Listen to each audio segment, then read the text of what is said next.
has mentioned,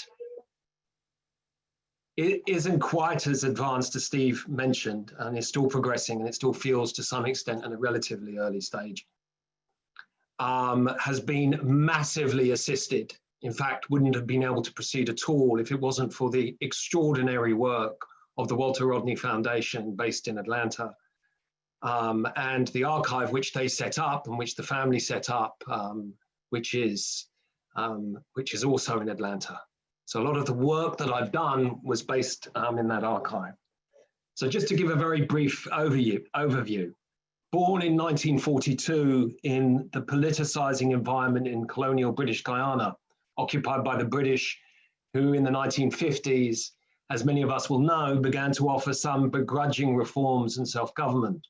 Some of Rodney's earliest memories were delivering leaflets to the neighborhood for the People's Progressive Party, in which his parents were keen members. Brilliant at school, he won a scholarship to study history at the University College of the West Indies in Kingston, Jamaica in 1960. And his radical positions and politics and a series of trips that he made around the Caribbean and Cuba in particular singled him out for attention by the colonial intelligence services in those early years. Traveled to the UK to undertake a PhD in African history at SOAS, although originally it was going to be in Oxford, where Patricia, his partner, his life partner, and his future wife was already working as a nurse. The PhD, which was published in 1970 and dedicated to the working people of Guyana, in Rodney's words, in the 1966 PhD, which is an extraordinary piece of work and well worth reading, as much as some of his more celebrated publications, available on the SOAS website.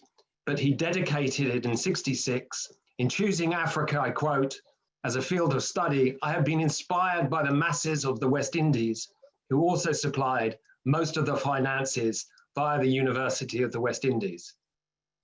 While in London, he joins a Marxist study group in which both C.L.R. James and Selma James are leading members. Both, of course, celebrated Marxists based in London at the time. Can everyone hear me all right? Yeah, no problem at all. Okay, great. Sorry, it all went eerily silent for a while, so I was worried that you'd all disappeared.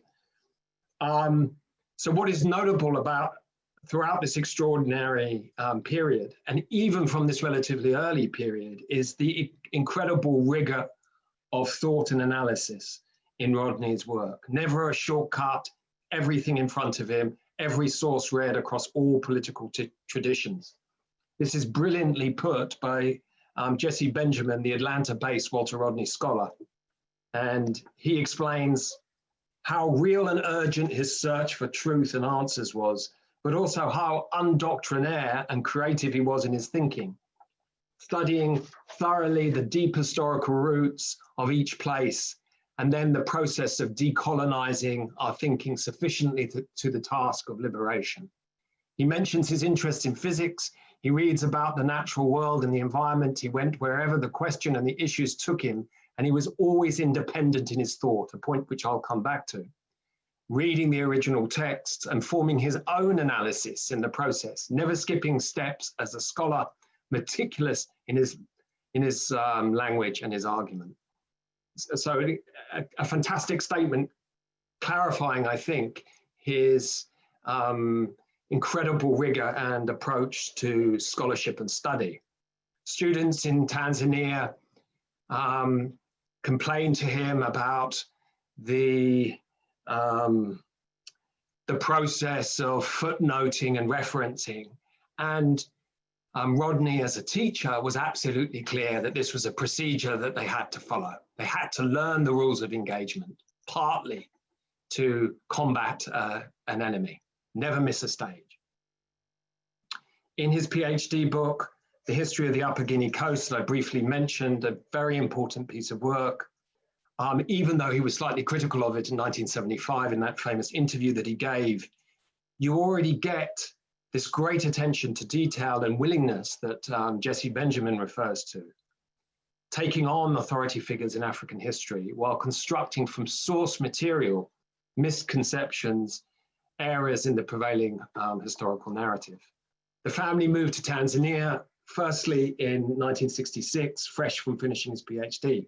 And of course, it was a newly formed family, married to Patricia in 65, son born really weeks before he leaves, Shaka, in June 1966. Takes up a lectureship at the University of Dar es Salaam. And I've actually just come from a fascinating seminar on a new biography of Julius Nyerere, which has been produced by a number of people. The atmosphere in Dar when Rodney turns up in 66 was incredibly exciting. A openly socialist government committed to a program of radical transformation from the top down. And this was a process that Rodney was involved in right from the start. Again, this is something that I'll refer to in a little more detail. The family then returned to Jamaica and the university where Rodney takes up a lectureship in 68. I don't have time, unfortunately, to talk in very much detail about the astonishing events that took place that year, and particularly the end of the year, the Rodney riots, a rebellion in my mind, that took place after his expulsion on the 15th of October, after his the government declaring him persona non grata while he was at a conference in Canada. As a consequence of this, he is forced to find other work, and a second period in Tanzania starts. Terence Ranger, head of the Department of History at the University of Dar es Salaam, contacts him in late 68 to say that there is a position, which he is welcome to fill. The family return and stay until 1974, plunging themselves into debates and discussions triggered by the Arusha Declaration. Essentially, the Arusha Declaration was a commitment to build a country based on servicing the needs of workers and peasants. Essentially, again, it was a top-down project led by a bureaucracy. And increasingly, as the late 60s move on and in the early 70s, it's quite clear that independent workers' struggle and student protests were being systematically cracked down on. However, the university was a remarkable and exciting hotbed of ideas, not all fraternal and certainly not all socialist, but nevertheless ones in which Rodney and his comrades could throw themselves into. Rodney is keen, though not uncritical, supporter of the projects of Nyerere, challenging in 69 what he describes as the briefcase revolutions of independence, as he termed them, singled out by Nyerere for his criticism in a public lecture in 1969, and an incident which, again, we can talk about, but which was quite significant. His work during his time in Tanzania was exhaustive, constant, involving writing, teaching, working with some of the university's most militant students, including Issa Shivji, Karim Herji, and others, and also being a key participant in the radical group University Students African Revolutionary Front before it was banned. So Rodney threw himself into debates at the university as it began to transform itself, or try to transform itself, from a colonial institution, and in the country as it sought to address decades, indeed generations of underdevelopment. And he brings into these debates and discussions what Benjamin describes as a Marxism in which Black power is central. Debates which I would argue were important to life, essentially expatriate life on the university, and the politics of newly independent Tanzania. Again, very important arguments and disagreements among that expatriate group on the university. And Rodney took a very clear line in those arguments, using some of the experience that he'd picked up from the Black Power movement, of which he was also a leading member. Publishes one of the most astonishing books on African history in 1972, How Europe Underdeveloped Africa. Among the book's arguments, he was addressing a Black audience and explaining the poverty of African societies and the continent's position in a global hierarchy that had systematically bled its wealth, resources, and humanity. A book that became a movement, sold in activist stores in New York and San Francisco, in across Nigeria, in Ghana. A substantial amount of the archive in Atlanta, the Walter Rodney papers, is made up of letters from activists and comrades who've had their world turned upside down by the book. This is not an exaggeration. One early reader of the book from Lagos, Nigeria, wrote to Rodney in '73, "I have just bought your book, How Europe Underdeveloped Africa, and I want to inform you that you are one of my heroes. I am just 20 and entering the University of Ibadan next year, so all I need now are inspirations from you." The book is hurriedly translated. Enthusiastic letters arrive from people willing to do those translations into Dutch and Portuguese. Mass orders of the book are also made, which feeds in to that Black Power politics in the States principally, in which Rodney was a vital component and intellectual force. The family decided to leave Dar es Salaam in 1974. In about March that year, Issa Shivji explains, as a student in Dar and a young lecturer, pleads with him to stay, to which Rodney, he responds, "No, comrade, I can make my contribution here, but I will never be able to grasp the idiom of the people. I will not be able to connect easily. I have to go back to the people I know and who know me." In 1974, therefore, Rodney, with his wife, Patricia, and children, Shaka, Kanini, and Asha, both born in Tanzania in '69 and '71 respectively, returned to Guyana and the capital, Georgetown. Rodney had secured a professorship in history at the National University. However, on the eve of his departure, the government, led by Forbes Burnham, intervened and the university rescinded the appointment. Burnham led the People's National Congress and paraded himself, and this of course is an absolutely central point, internationally and nationally as a socialist who supported progressive causes, celebrated by many radical figures around the Caribbean, despite receiving covert funds from the CIA and much else. Under Burnham, all independent political opposition is suppressed, and certainly towards the late '70s, opposition activists targeted and murdered. Determined to stay in Guyana, despite not having formal employment, Rodney quickly became immersed in the militant organization, the Working People's Alliance, set up as a grouping of a number of different radical left organizations. Before long, he was one of the main leaders of the WPA, organizing in the capital, Georgetown, and across the country. The country's small and militant working class were concentrated, not exclusively, in the extractive sectors of sugar production, bauxite mining, and in agriculture. For years, the Indian population, transported to the country by the British colonial government as indentured labor in the 19th century, and the African community, former slaves, had been divided, a story that Rodney wrote about and had planned further books which were stolen by colonial authorities and sugar planters and companies, and since the late 1950s by the two main political parties, principally the PNC, who continued to play communities off one another.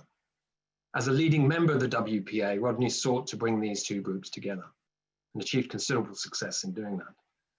Rodney's party work was also conducted under the watchful and brutal eyes of Burnham's PNC and its repressive state and various groups, especially from the late 1970s.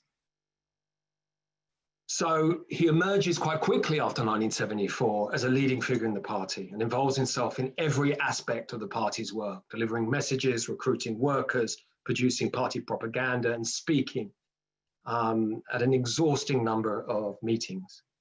He also maintained a prodigious output of writing, articles and pamphlets, a book, a history of the Guyanese working people, an astonishing book, which if you haven't read, I urge you to, which was published posthumously in '81 and provided an historical account of the role of Indian and African labor and struggles in Guyana in the late 19th century, a sort of making of the Guyanese working people with its trademark clarity and sweep of history, yet which manages to combine the detail which we know, of course, as a Rodney trait, but also international political economy and perspective.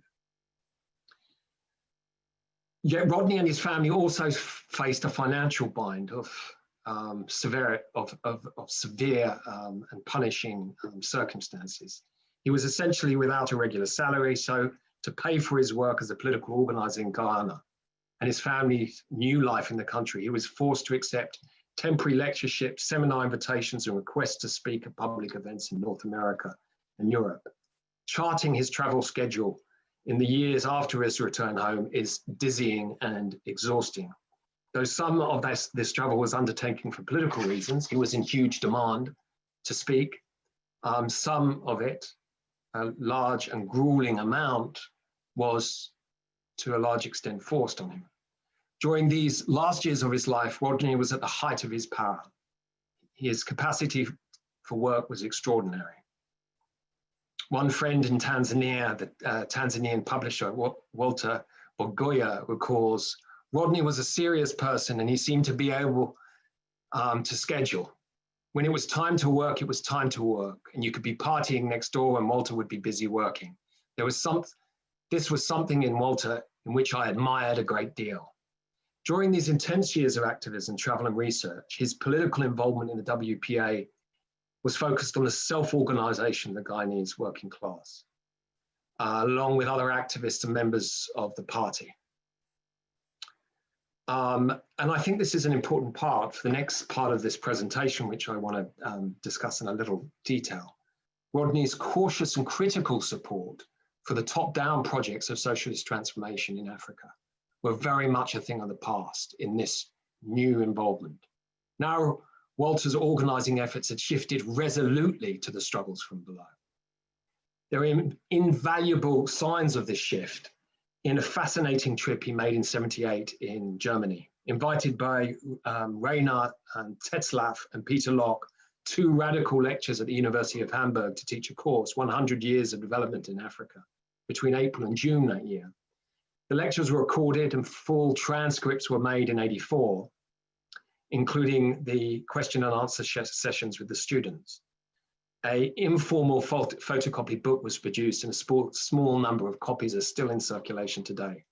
The lectures he gave on this course give a powerful impression of an activist and Marxist on astonishing form, engaging with challenging and wide-ranging issues, the continent's history, slavery, independence, projects of radical socialist development.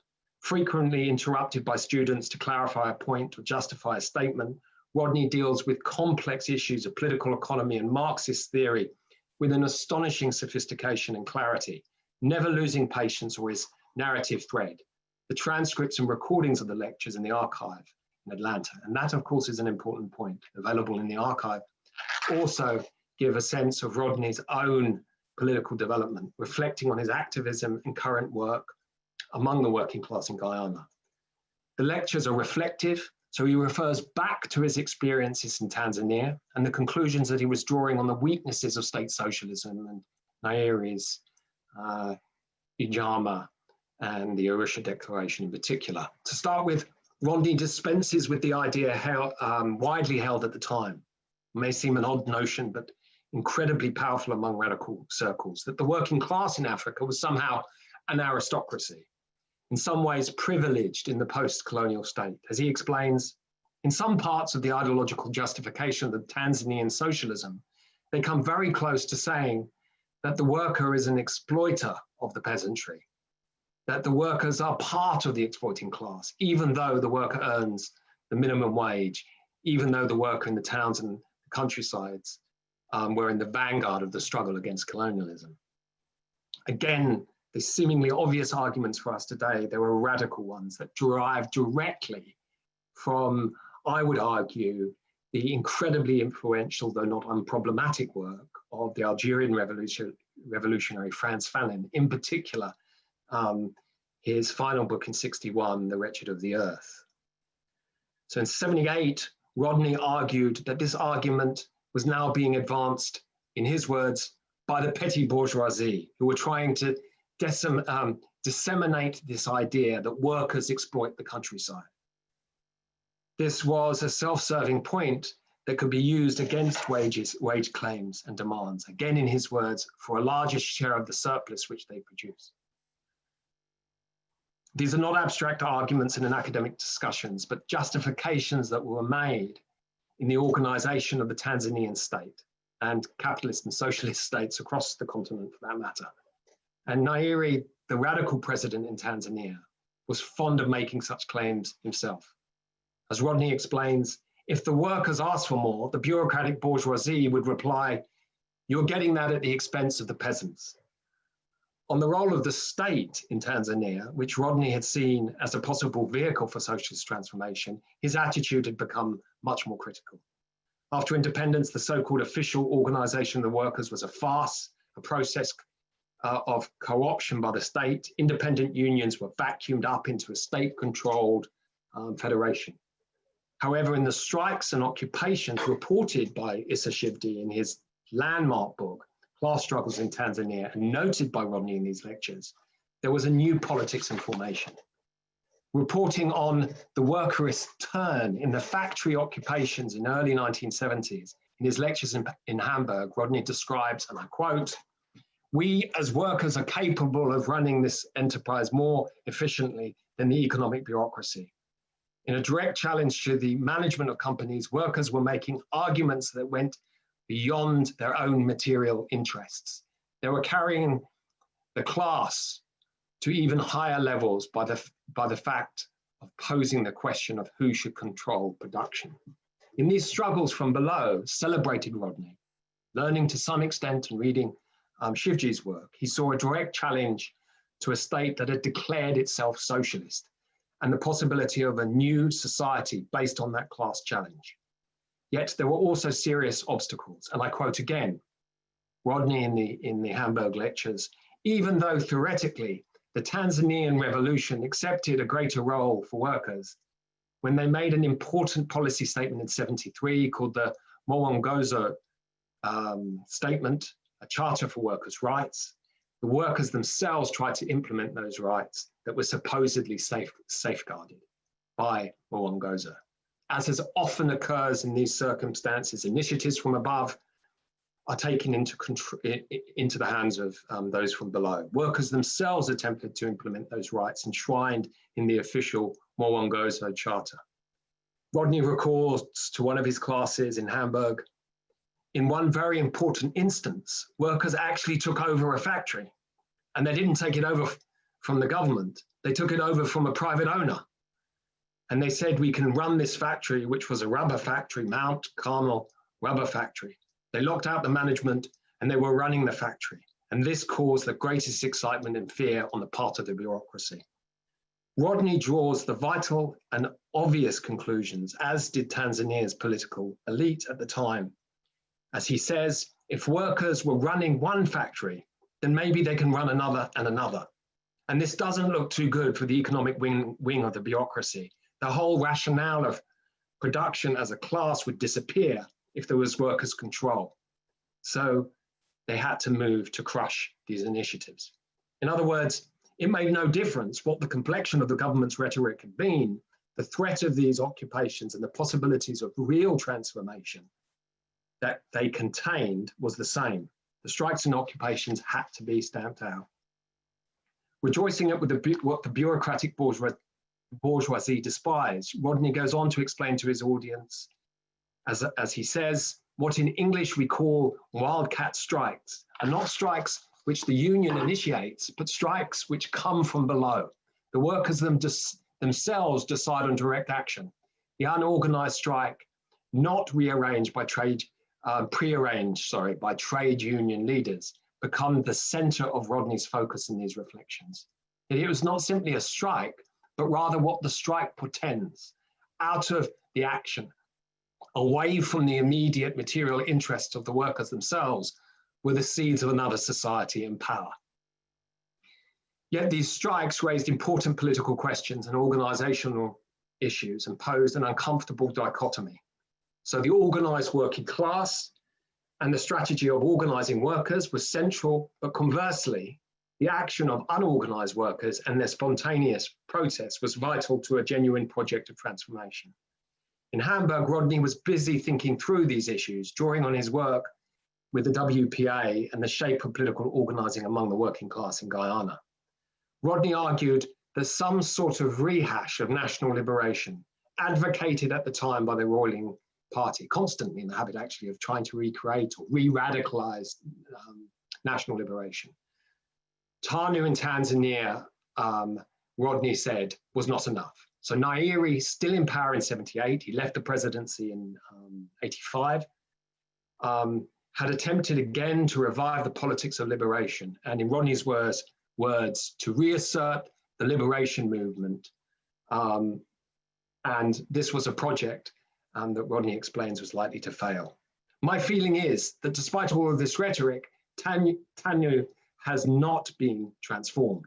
It remains a nationalist party under the control of the petty bourgeoisie, incapable of providing the basis for sustained socialist transformation. In other words, socialist transformation, real transformation, required pressure from outside the ruling party and in opposition to it, such as Rodney's WPA, and was working towards such aims against the Burnham regime in Guyana. The regimes were profoundly different, but the essential class component was not. If the working class struggle from below in occupations and wildcat strikes was necessary in Guyana, it was also indispensable for the construction of socialism in Tanzania. To those who declared that there was something unique about Tanzania, Rodney was equally dismissive, and I love this quote. It is important to recognize that it fits with the general pattern, which we have been discussing so far, by which colonization ended through an alliance of classes, but within that alliance, the workers and the peasants never had hegemony. What we see in the Hamburg lectures is a renewed orientation to Rodney's work towards self-activity, the occupations and wildcat strikes that he celebrates quite explicitly in those talks, and the role of the working class. Not as one of numerous players in the revolution, but as a central organizing force. However, I do not want to say that this is the first appearance of this agency, rather a renewed focus as a result, I would argue, of his close work and activism with the working class in Guyana, a central pillar in the politics of the WPA in that period. A new state would not come about by an enlightened leader, but through the frenzy of a class in the process of knowing itself, and through what it alone was capable of creating. In this scenario, the existing national bourgeoisie, in Rodney's words, and their whole rationale of production as a class would disappear. There's a lot more to be said, and I'm finishing now, you'd be pleased to know. What is interesting, and we can perhaps discuss that, is that the transcript that was typed up and distributed in '84 does not include this discussion of the working class. I think, unfortunately, that was left out. However, it is present in the full recordings and right up in the archive. The period in Guyana in the late 1970s, largely unknown by many, is one of astonishing revolutionary energy in politics and political development in the WPA.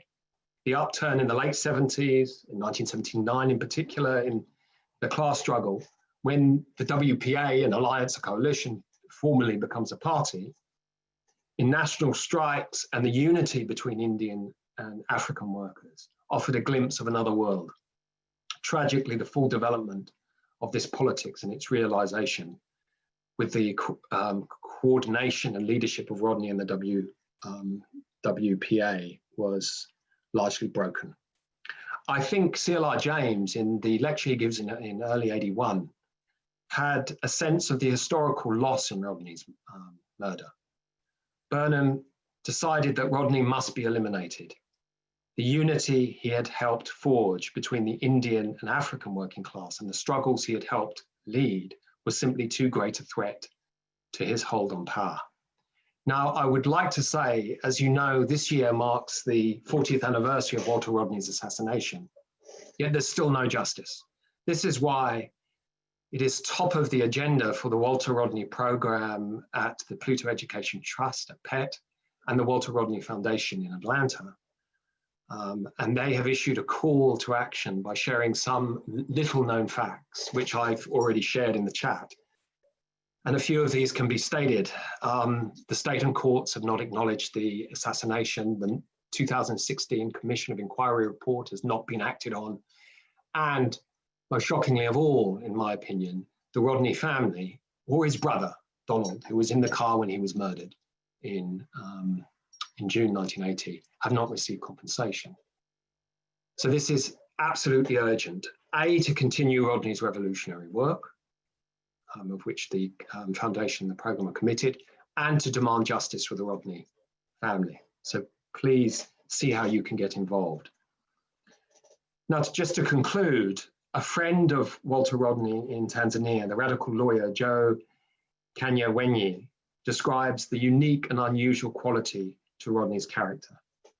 And I quote, "He was on some kind of mission that he was ready to die for, grounding with his people, living their life, eating their food, speaking their language, taking their concerns.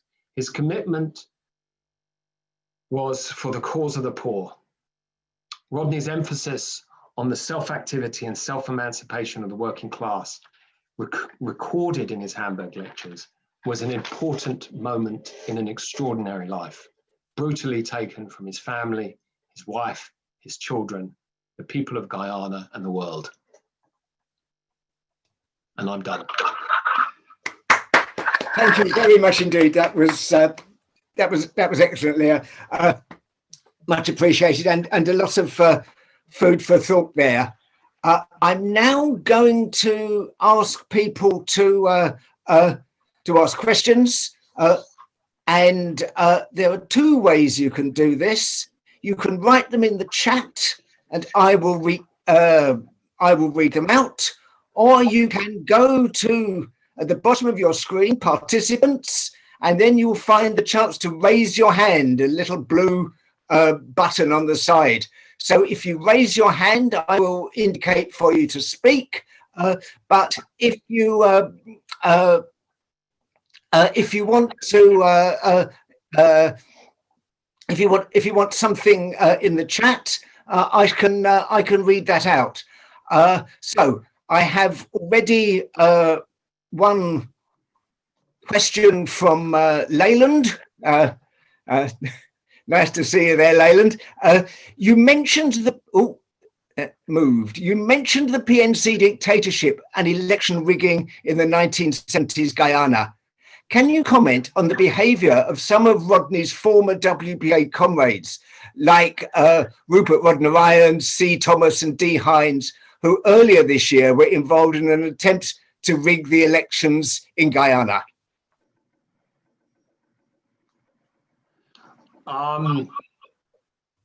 Steve, do you want me to answer, or should I take a few questions?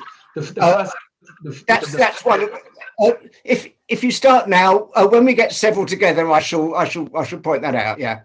Great. Thanks. Thank you, everyone, for your questions. I have been following things in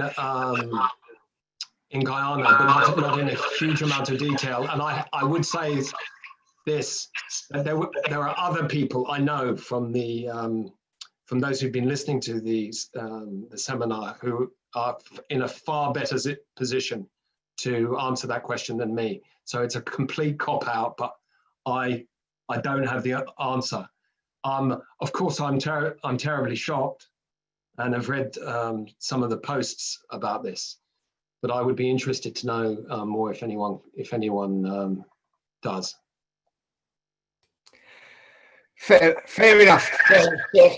Well, so Theo Williams has put a hand up. So Theo, if you would unmute yourself and ask your question.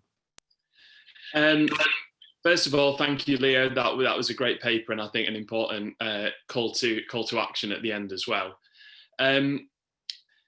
Obviously, this question of how do we achieve socialism, is it achieved from above or from below, is a really important one, and one that's kind of central to the history of socialist thought and socialist movements.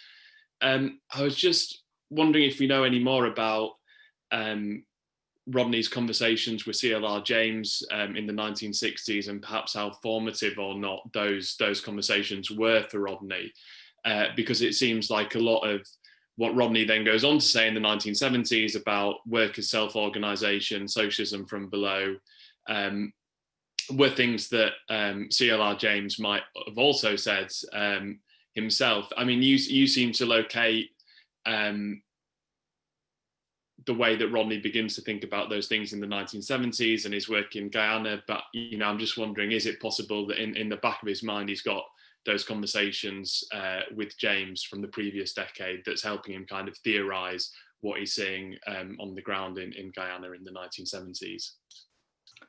Leo, if you'd like to answer that. Yeah, that's a fascinating question, and I think a very important one. And I think the relationship, more work and research needs to be done on it, but the relationship between Rodney and CLR James is key, important, and it shifts. So and perhaps, I'm wrong in reading this shift, but I see, Rodney very much as a student of CLR James in the early 60s, and he speaks at length about it, and also about Selma James and their role in these reading groups that he attended. And I think what he picks up from him is this incredibly contextualized Marxism, in which the real Bolshevik history of the 1917 is read. I mean, of course, these are complex issues and contradictory, because of course James had made all sorts of shifts himself politically, but nevertheless he learns a huge amount politically from him, and about how to understand that some of those key early Marxists, and how thorough you have to be in your study. And Rodney assumes that, but he takes up, he takes in a lot more. On the question of above and below, I think you're right. And also what I really would stress is that 78 in Hamburg was not a revelation, it was not a revelatory moment for Rodney, in which there's a shift from above to below. It's much more contradictory than that. There were very significant run-ins. In 69, I mentioned with Nairi in a meeting that Walter did at the university on Fanon. But also, I would argue, more directly to your point, I see Rodney leading James politically this is quite controversial, I think, in 74, during the organization of the 6th Pan-African Congress in Dar.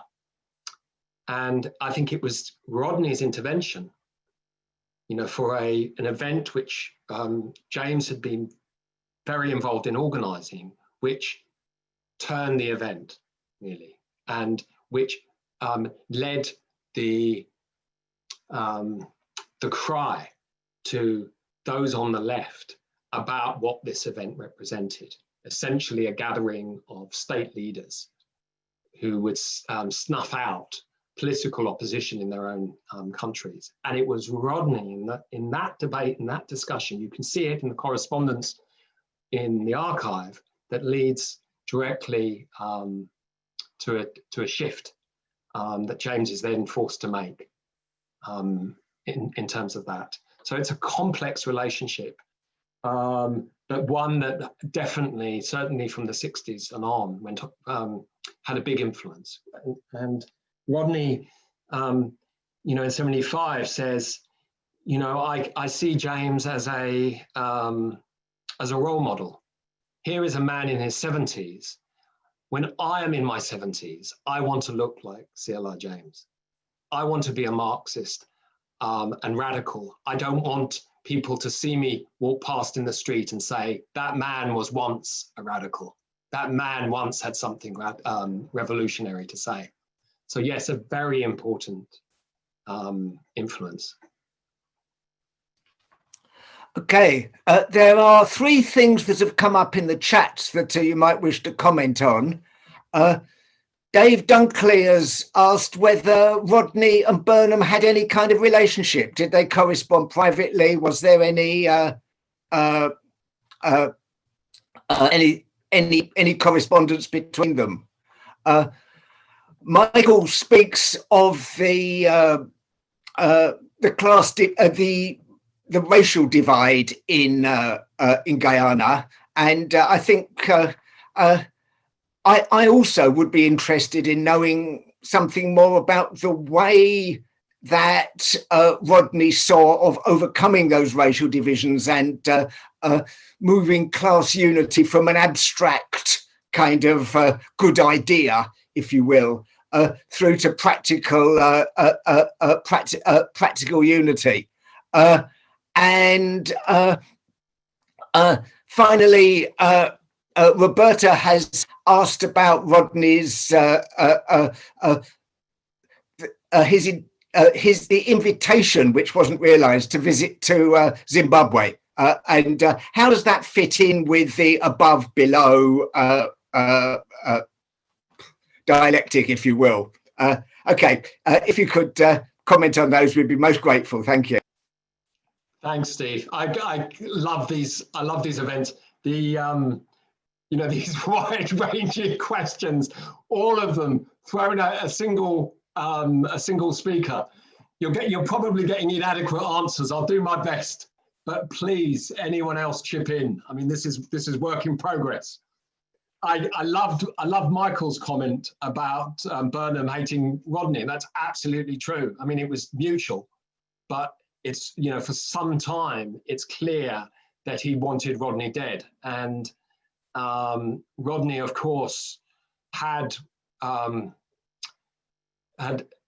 targeted Burnham's Achilles heel, which was his fake anti-capitalist rhetoric, and his socialist facade. And so what one of Rodney's great organizing tools had been how in his speeches he targeted very personally and ridiculed very personally Burnham's socialist rhetoric. And this, of course, is a key job, certainly around the, the 60s and 70s when, lots of people were throwing their cap in the ring and claiming socialist credentials. And here was Rodney saying with far more credibility, this man is a fraud. He called him, he had a series of nicknames, of course. He used humor to devastating effect. And this got back very quickly to Burnham. That's right. Michael's also saying, I hope they have written their wills. Absolutely clear. This was in 79, I think, that statement that Burnham made. But absolutely clear threats. And of course, a number of WPA members and activists were picked out and murdered in the course of events in 70, the civil uprising in that year, and killed by the regime and by its supporters. I think Roberta's question really gets us to the heart of the matter. And what she raises, of course, is absolutely vital for people who don't know. And Root Noren and others in Guyana today say that with the tailing off of the struggle in 79, when those strikes, which had seen unity, that had brought together Indian and African workers to some extent in the strikes in August and September, And then, of course, as that wave breaks apart later on in 1779 and early 80, there was a sense of Rodney desperately trying to work it up again, to capture the radical upswing. And I think that's partly an explanation for the trip that he makes to Zimbabwe. So there's a combination. I think we need to be clear about this. There's a combination in Rodney's approach, an absolute and resolute commitment to organizing, which you see through the WPA, through organizing among the working class at the bottom of society and the poor, but also a pragmatic understanding of what a government, a possible radical non-PNC government in Ghana is going to have to do. So he looked on liberation, as many people did across political traditions, the radicalizing wave upon wave across the African continent. And the country that had just become independent in 1980, in April 1980, was Zimbabwe. And so Rodney makes a trip, which in itself is an astonishing story. How does he get out of the country? He's more or less under house arrest. And how does he get across the Atlantic? He makes the trip. It's a very complex story, but he makes the trip, stopping in Hamburg on the way back and Germany on the way back and in Tanzania. Arrives after independence, the Independence Day celebrations in mid-April, the 18th of April. And he has long discussions with Mugabe and ZANU, and meetings which were not afforded to Burnham in the PNC when he made the official visit there for the ceremony the year before. So the month before. So you can imagine how that feels for Burnham to receive news that a man that should have been under arrest in Georgetown had managed to make it to Zimbabwe, his nemesis.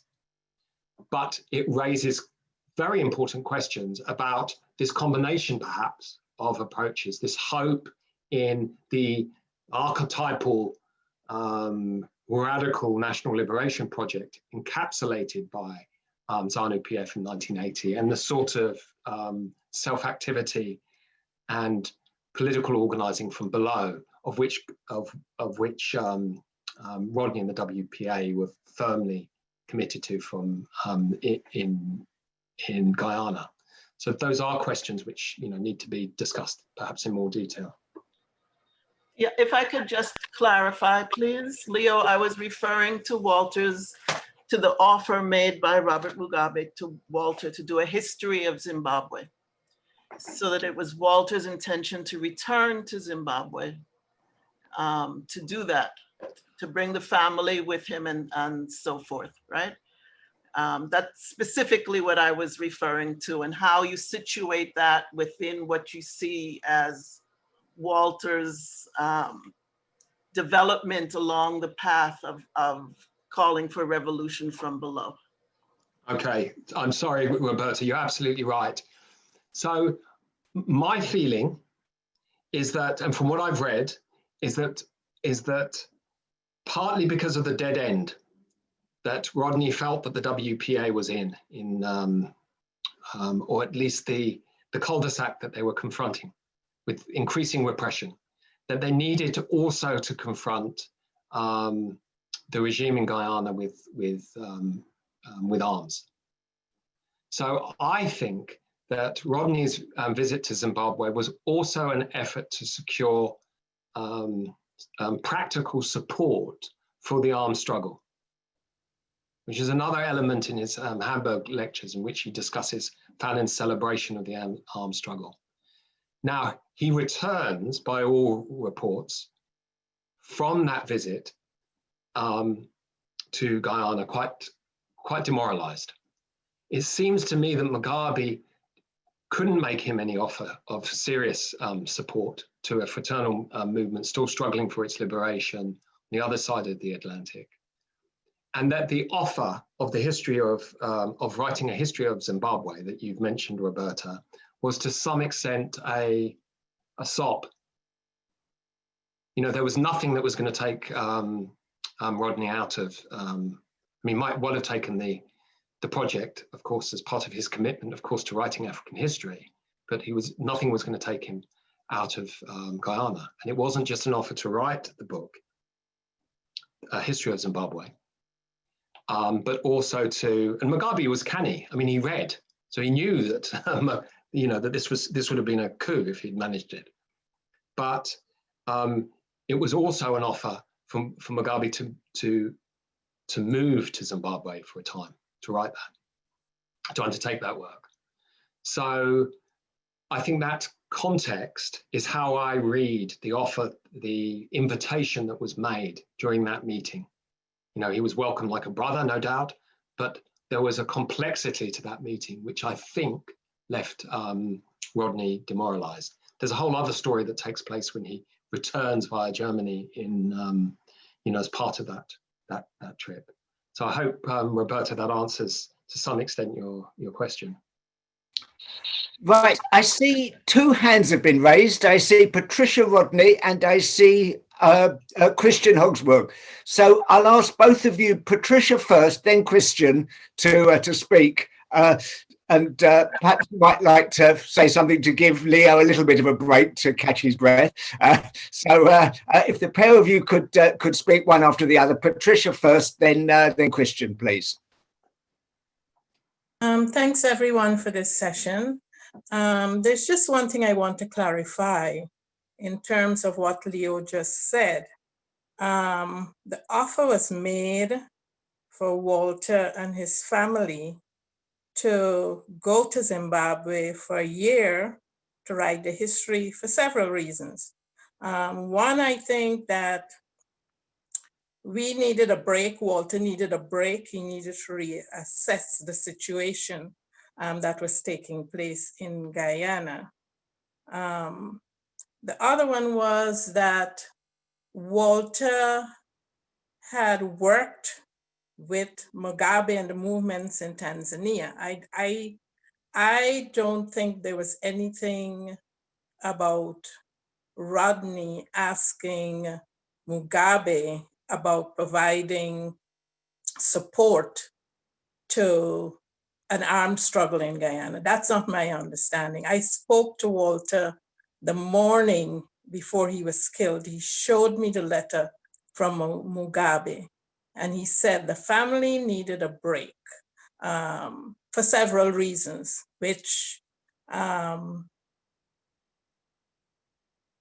didn't get a chance to develop on those reasons. But I know one reason was that at the time in Guyana, that he felt it was important that he take some time off, probably to reassess the situation, and was to do the task that was being asked of him. So. Thank you. Sorry, have you done?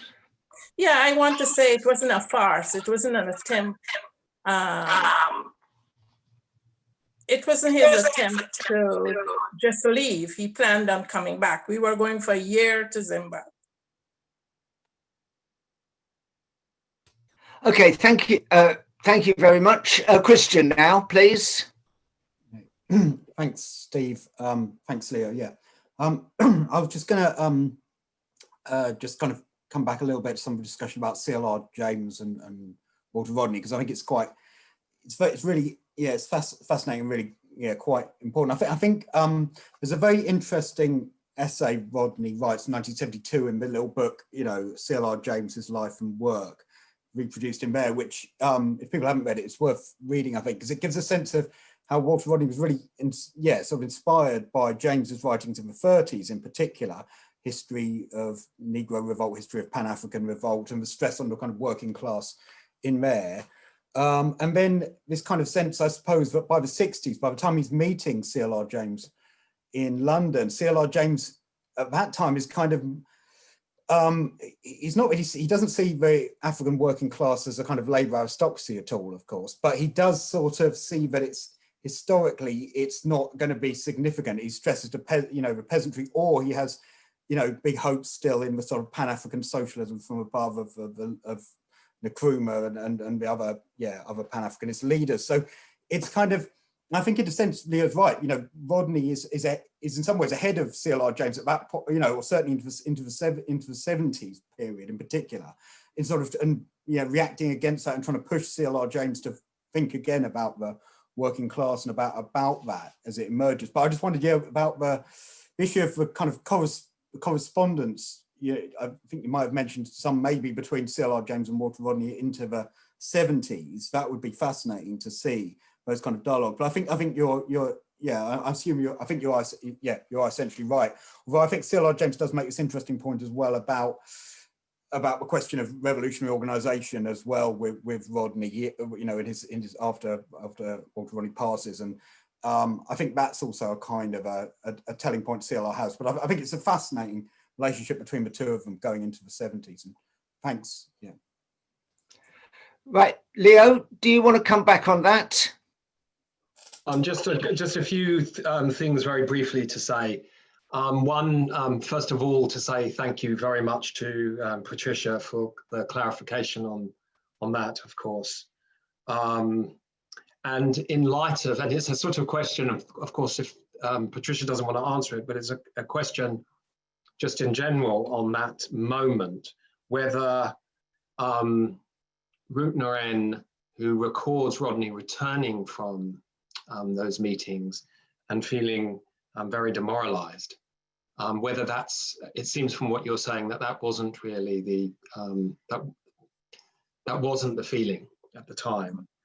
And that also, that this offer to go to Zimbabwe, to take stock really, and also to write that history of Zimbabwe, was one that was, that the family and that Rodney were taking very seriously. So that's very interesting to hear. So thank you very much for that. Christian's point on CLR James and Rodney, I really do. I mean, there was always this intense respect between them, and you capture that. And there's lots of frustration really with Rodney's, CLR James's last, his lecture on Rodney's assassination in London in early 81. And I don't know how people here feel about that. I've read it a few times, and I think in many ways it's quite powerful. And clearly here's a man in dreadful mourning, who has, yet there is a slightly, not irritated tone, but kind of admonishing tone in it. That there was that Rodney had not, he claims, understood the importance of his own role as a revolutionary. He needed to do what Lenin did in 1917 at a key point, I think, after the July days, and to perhaps, as Patricia's just said, leave the country and take stock. I don't know whether that is your reading, Christian, of that last eulogy, which I think is also a very fair celebration of this extraordinary man and this, the loss of Rodney for a generation and for the Caribbean. Thank you. Does Patricia or Christian need to come back on that briefly? Yes, thank you. I wanted to add that I think that Mugabe certainly sensed that Walter's life was in danger. And he actually said to Walter, you should stay in Zimbabwe and send for Pat and the children. Walter said, no, I couldn't do that. I had to go back home first and tie up several things before I left. That's what Walter told me on the Friday morning, and he was killed the Friday evening. Thank you. That's very useful testimony. Can I now see that we have two more blue hands up, Chin and Roberta. So Chin first, then Roberta, please. Yeah, hi. That was a really brilliant talk, Leo. I think one question came up regarding Walter Rodney's approach to the question of race and class in Guyana in the 1970s, and how he tries to overcome the racial divisions between the African and Indian communities. And I think the way he understands those divisions are absolutely incredible, in the sense that he says that, you know, the racial divisions that exist between the Blacks and Indians in Guyana are not something of like a cultural aberration or an inherent prejudice, but if you want, that those racial divisions in the 70s, they're a legacy of you know, the plantation society, the colonial plantation society of the 19th century, and their creation of the white planter class that like uses tactics of divide and rule to turn the Indian and Black workers against them, because, you know, the Blacks were imported first as slaves, and then the Indians as indentured laborers, and the Indian workers were used, if you want, to as scab labor to break the insurgency that was happening on the plantation.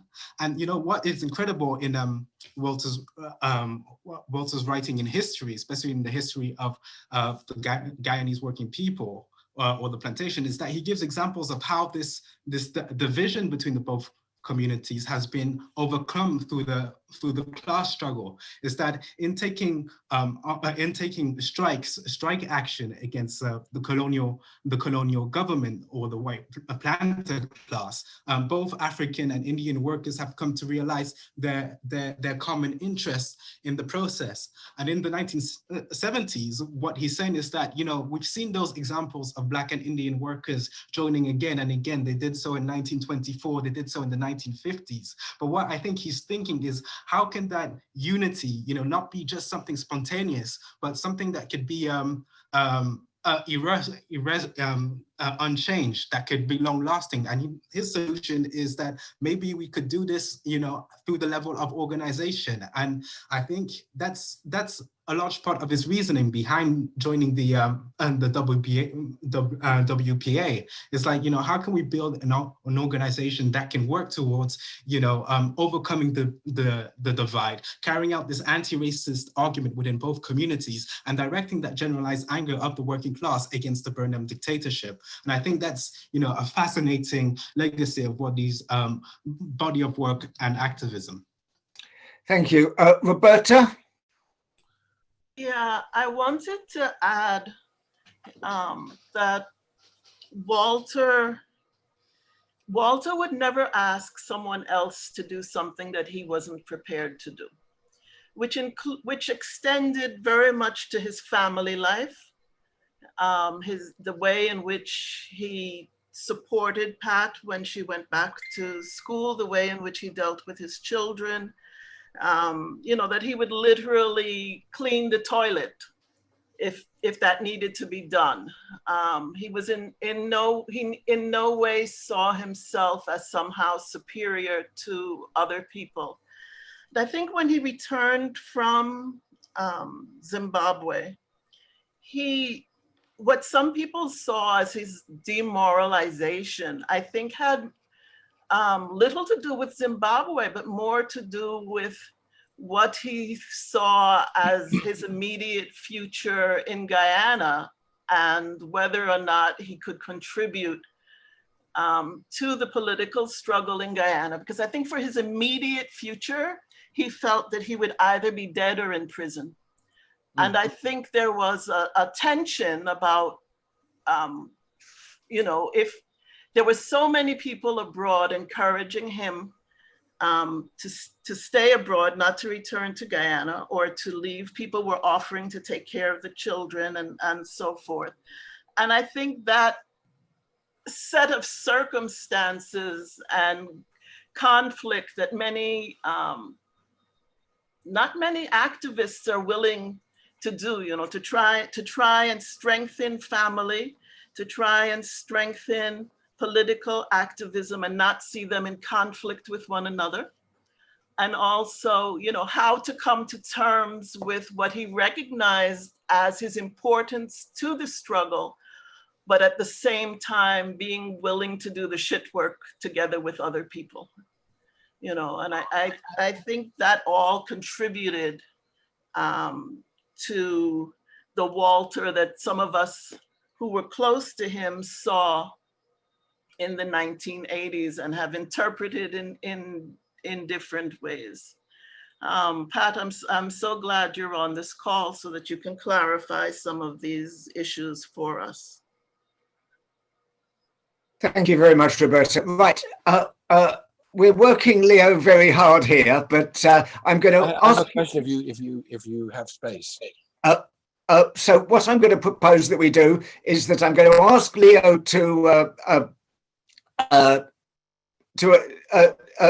comment on those last two points. I'm then going to ask Gad to raise his question, and I'm going to read a couple of questions out from the chat, two of which could actually be a lecture in themselves. And then I think we'll call it a day and thank Leo very much before we wear him out completely. So Leo, if you please. Thanks, Steve. I'll just like to echo Roberta's final point of how grateful I think we all are to have Patricia Rodney with us today. It's a real privilege, not least because it corrects mistakes that can be made by the presenter. I think Chin's point is an important one about, and he's speaking specifically about Rodney's last astonishing book, The History of the Guyanese Working People. I think I want to say, to plug a small book that he's written on Walter Rodney in the Rebel's Guide series, an incredibly important and readable account of Rodney's entire life, but with I think an incredibly refreshing focus on the revolutionary activity in Guyana after 74.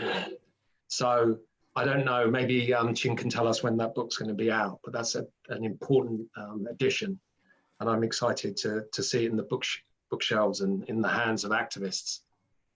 I think you're absolutely right. I mean, there was never a sense of kind of history for the sake of history telling. It was, examining the past, and there's, very little chest thumping in the history of the Guyanese working people. It's an astonishingly detailed and brilliant and sober account of the period from emancipation in 1838 and the waves of indentured labor that were used as African labor after emancipation increasingly fled the sugar plantations. So it's a history that leaves your world enlarged. And nor does it tell a simple story, I would say, about unity. It's not saying that it was a straightforward process in which the Indian and African working class came together without question. But what he says, I think, at the end of the book, including up to, the riots in 1905. Yeah. And there's all these wonderful comments that he makes about how often it was the stevedores leading the struggle in Guyana and one of the reasons there was such a powerful conveyor belt was they were receiving news of labor struggles in other parts of the world, not least in Russia, the first 1905 revolution. And they have access to newspapers that seem to have been reasonably lively in Guyana at the time, and they were able to transmit that incredible news of another working class taking action for themselves. in order to spread the struggle, which led to, I think, a week-long rebellion. But it's not a simple story of straightforward or spontaneous, as Chin mentioned, of spontaneous unity between different groups. You know, it's one that needed action and agency and organizational intervention. And I think that's also one lesson of that amazing book. Roberta's point is, of course, spot on. And in particular, you know, at all sorts of levels, it seems, and I say this, of course, with as much caution as I can possibly muster from what I've read, so secondary sources largely, that Rodney would never ask someone to do something which he wouldn't. And that, of course, on the one hand, was political activity. And interestingly, in fact, I think perhaps that's where CLR James just got him completely wrong. You know, that Rodney shouldn't have done the dangerous work, was, I suppose, like saying, well, Rodney shouldn't have been Rodney. He shouldn't have been himself. He shouldn't have spoken to workers in the mines, or in the fields, or in Trenchtown in Jamaica in 1968. He shouldn't have done that. So it sort of misunderstands who Rodney was, it seems. Perhaps I'm being cheeky. So you have that on the one hand. On the other hand, you have this other aspect, which Roberta also referred to, of Rodney throwing himself into family life and also to the equality of family life.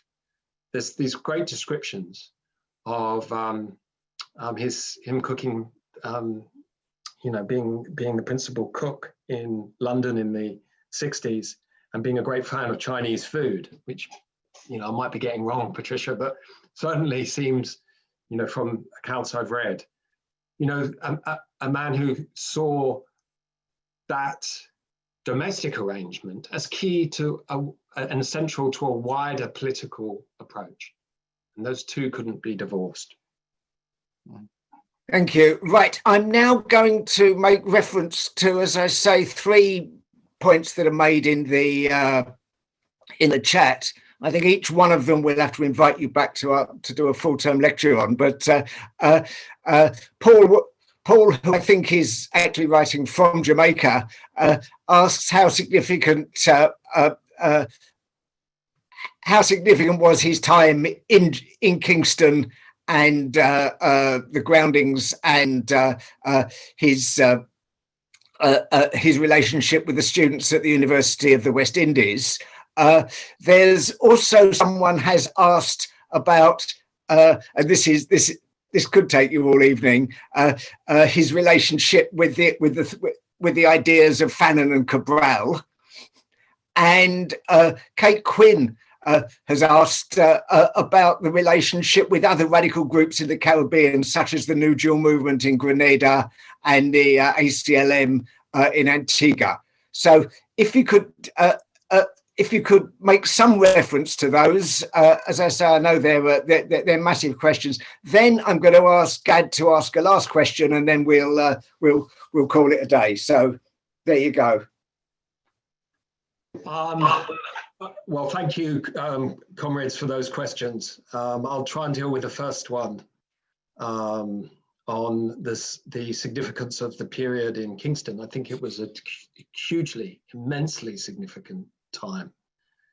And I suppose it's more evidence really of a couple of things. One, that, you know, we need to be cautious about crediting this, you know, abrupt shift to politics from below in Rodney's work. Absolutely not. You know, that his orientation to, you know, rather like Roberta's point, to the working poor sings out through his life, but, you know, in particular and brilliantly in Jamaica. And he's there lecturing. He's invited to speak on African history in lectures in the town and in particular among Rastafarian communities. And there's some great descriptions of that. And he produces this amazing and popular lecture series for the poor. And the title, On a Oil Drum, speaks to comments that he made about how Rodney made about how he would deliver these lectures on an oil drum, literally, you know, and metaphorically. However, this also gives me an opportunity to quote something which I wasn't able to in my paper. See, Rodney, as a consequence of these lectures, Rodney produces a book of these lectures is produced in 1969, and it's an incredible book, The Groundings with My Brothers.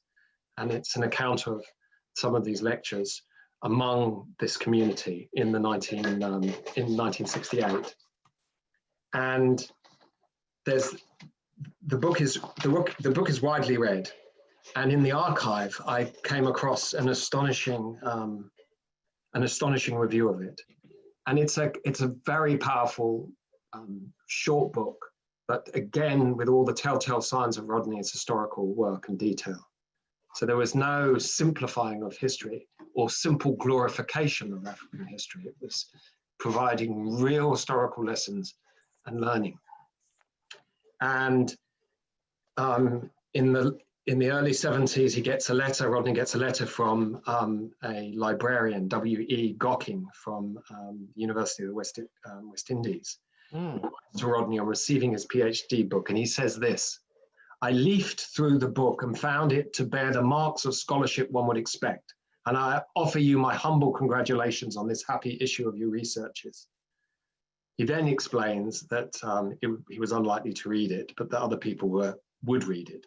He then adds, "We've also recently acquired a few copies of The Groundings with My Brothers, which I think many are anxious to read while they can. That's a little book of quite a different kind, being polemical rather than scholarly. Indeed, in parts, I find it shockingly and surprisingly vitriolic. But I suppose that is its intention, alas. We are putting one copy of this also in our university collection for historical reasons." It's an incredible book, but this reaction from the university hierarchy is a clear indication of really how it rubbed up certain people in the right way.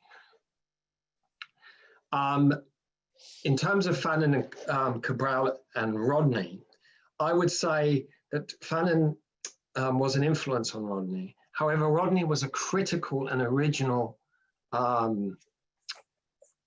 thinker of Fanon's works. The same goes for Cabral. I mean, Rodney did not accept, of course, the Wretched of the Earth was described as the Bible of political movements and the emergent Black Power movement, who actually, the Black Panthers in particular in the late 60s and 70s, read and understood the Wretched of the Earth incredibly well.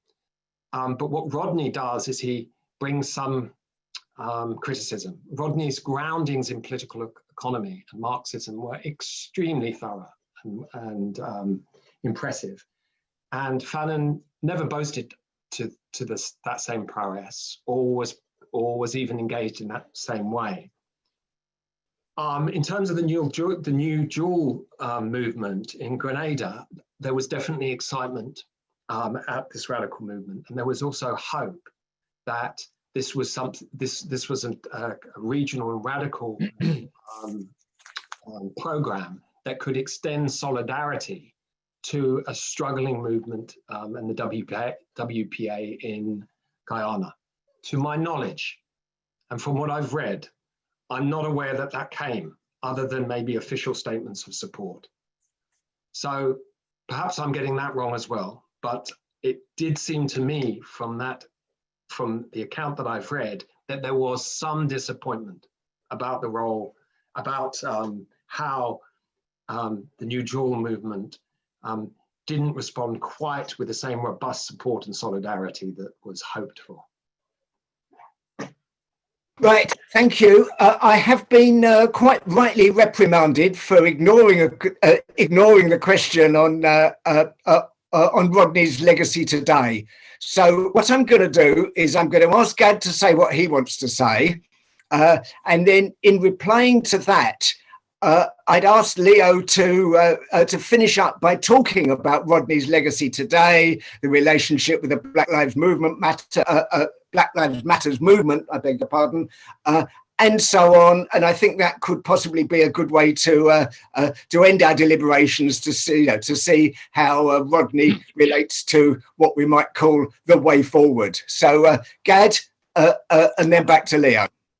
Well, I just, first of all, as one of the co-organizers of the seminar, Leo, I thought that was fantastic. And as Steve suggested, I think we should book you in for another one in 2021. It was just terrific. And by the way, I knew gawking in Jamaica, and that letter epitomized it. So that there's so many questions that have been raised and that I could also raise. I just think you've raised a lot of fascinating points. The one that I wanted to ask about came from your discussion about Rodney in Hamburg. And the fascinating point you made about his discussion of workers' control, which I thought was really intriguing. And I wasn't sure whether that arose from Rodney's experience in Tanzania, or how it related specifically to Guyana, or both. I thought the whole concept was interesting, but maybe the comparison between the two. Thank you very much, Gad.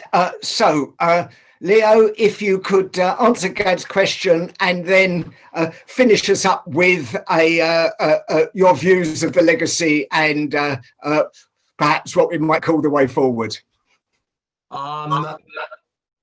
Steve, this is going to sound terribly rude, but as Gad, and I got half of what Gad said, but as Gad was writing, I made the fatal mistake of reading the Zoom group chat, including a question from Roberta about how I've conflated Walter's views with those of the WPA, which I'll try and address. Can you quickly rehash the question that Gad made? Yeah. Apart from that's not a problem. Apart from saying how great it was and how interesting it was and going on about that, I was interested in your discussion of Rodney's discussion, ultimately, of workers' control, and whether that arose from his experience in Tanzania or Guyana or both, or was there a comparison between the two? Okay, yeah, that's very interesting.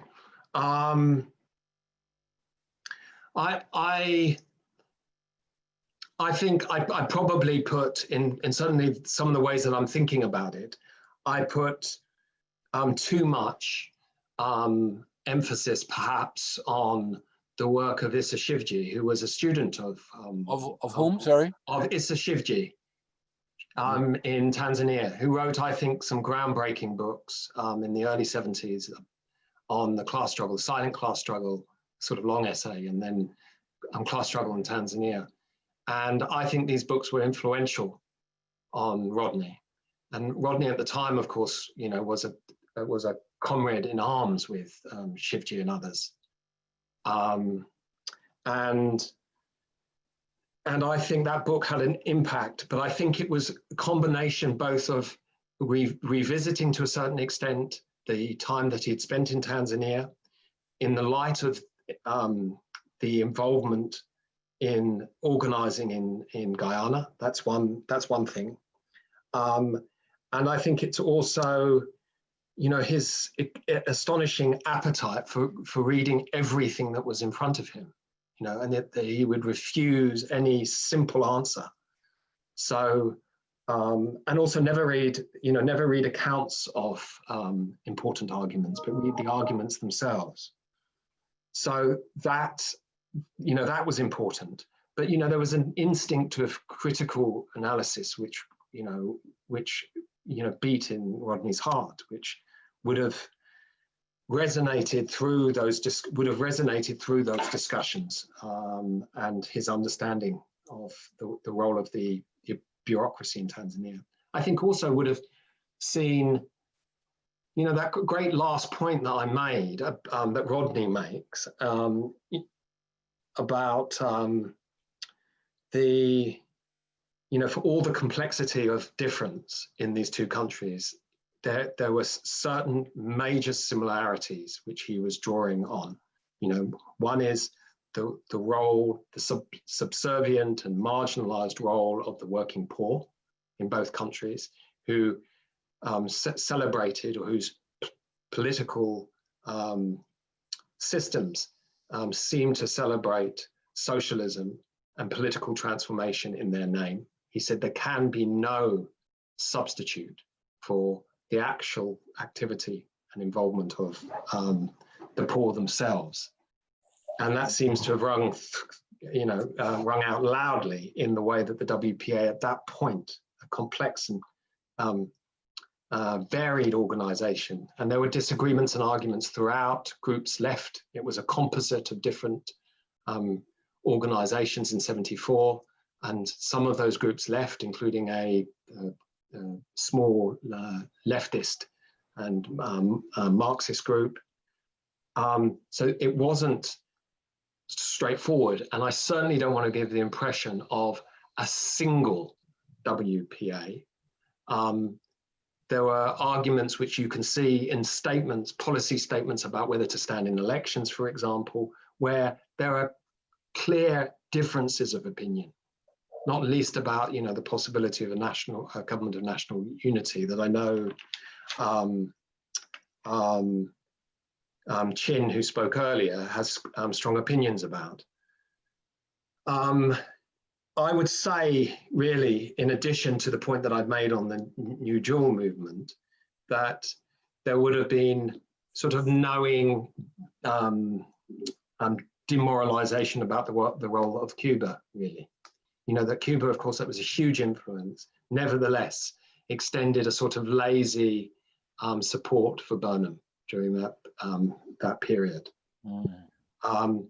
In terms of Black Lives Matter, I think, you know, Rodney's work in all of its aspects, his life both as an activist and an organizer, his work, incredibly thorough work as an historian, call out for this emerging in an astonishing movement to understand and to learn from.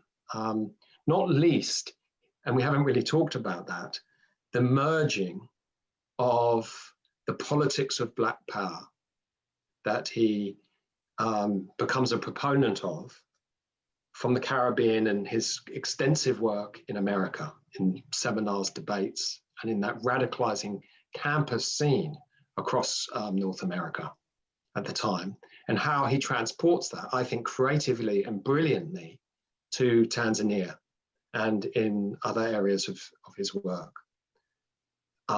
Combining it with, of course, a critical and radical political economy rooted in Marxism. So that has a huge amount, I would say, is a huge contribution to play in that emerging and militant movement that we are seeing spread out across the world in many ways today. Well, thank you very much indeed, Leo. And that was a remarkable talk, and we're all very grateful for what you've said. Before we thank you, I would like to draw. I understand Jonathan Alley's with us here. I would like to draw attention to an event that I put up on the screen. I hope you can all see it. Island Rebel, Walter Rodney and Jamaica. You will have received the link to this in your invitation to this Zoom seminar, but two films on, as I say, the Island Rebel, Walter Rodney and Jamaica, and I can thoroughly recommend that. And so please book your place, and I'm sure you'll find that very useful. Right, finally, well, thank you very much, Leo. And I think, you know, a silent round of applause from those in attendance. Thank thank all those who spoke. Thank all those who posted questions in the chat. My apologies if I missed your question or misrepresented it. But I think we've had a really good discussion, and on that basis, thank you for coming, and we'll let you know about future seminars which would take place, I suspect, for the foreseeable future in this this Zoom environment. But at least it did mean that people have been able to join us from, I know, the United States, from Jamaica, and elsewhere, who would probably not have paid the airfare to get here in normal times. So thank you all very much for your attendance, and good night. I won't have to wish you a safe journey home. Bye-bye. Thank you, comrade.